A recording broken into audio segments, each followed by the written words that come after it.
சர்வதேச கழுகுகள் தினம் இன்று அனுசரிக்கப்படும் நிலையில் தமிழகத்தில் பிணம் தின்னி கழுகுகளின் எண்ணிக்கை குறைந்துள்ளதாக அதிர்ச்சி தகவல் வெளியாகியுள்ளது.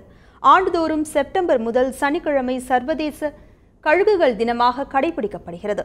இந்நிலையில் தமிழகத்தில் பிணந்தின்னி கழுகுகளின் எண்ணிக்கை தற்பொழுது 250 முதல் 300 வரை மட்டுமே உள்ளதாக அதிர்ச்சி தகவல் வெளியாகியுள்ளது. டைக்ளோஃபெனாகிக் என்ற கால்நடை மருந்தே இந்த கழுகுகளின் எண்ணிக்கை குறைவதற்கு காரணமாக கூறப்படுகிறது. இந்த மருந்தை உட்கொள்ளும் கால்நடைகள் உயிரிழந்த பின்பும் அந்த மருந்து அதன் உடலில் தங்கிவிடும்.